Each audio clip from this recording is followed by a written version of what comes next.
Hello, everyone. I'm Siobhan with the National Qigong Association Research and Education Committee.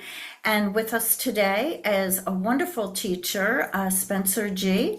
And Spencer, tell us a little bit about yourself. Hi, Siobhan. It's a pleasure to be here.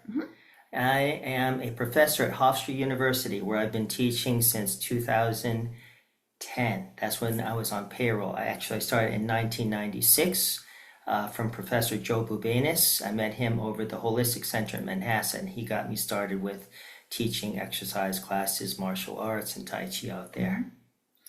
And weren't you in the first group that went over to China Yes, with your, and I what year was represent the that? United States in 1981 to the People's Republic of China. We trained in Jiangsu at the Nanjing Wushu Academy. Wow, that's an accomplishment. That's great. Yes, I was able to stay enrolled at USC, University of Southern California, and managed to train with the team out there in China and represent the United States, and came back and promoted Wushu for a performance martial art as well as for a health martial art. Okay. And now we're lucky to have you on a research and education committee. Could you tell us, I know you're very gifted in the way you teach. You use a lot of tools, a lot of visuals in your teaching besides descriptive language. But how do you incorporate the teaching of Qigong as from your Tai Chi practice? How do you separate that out with your demographics, with your people that you teach?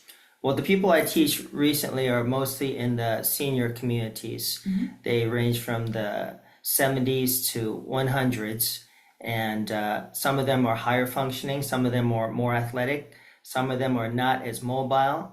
Many of them have Parkinson's and Alzheimer's. So That is a diverse group. And how do you pull the Qigong from the Tai Chi skills that you have? How do you incorporate that? Like, Well, could you give us an example? Sure. Usually with Tai Chi, you'll have a phrase of movements. You'll have like hold the ball, going into single whip, and to play guitar.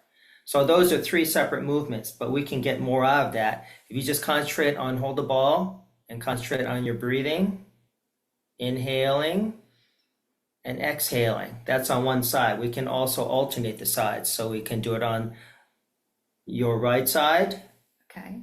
and you can do it on the left side. That's hold the ball separately. And then we can go into single whip. So if you're pinching a hand Yes. weight here and pushing a resistance cord there, or holding a medicine ball, Right?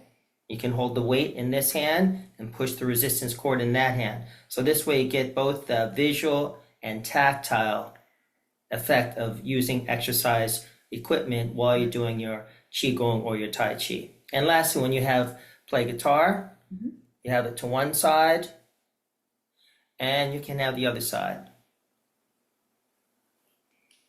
This way you're not obligated to memorize a whole series of movements. If it's easier, just concentrate on one isolated movement at a time.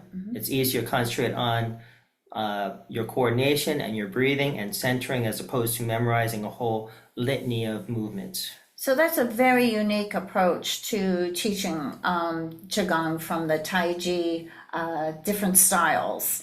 So I love it. You've been so creative as a teacher, and I've taken some of the things that you've taught me into my classes, and the added visuals always help. So I hope we can interview you in the future with some more techniques.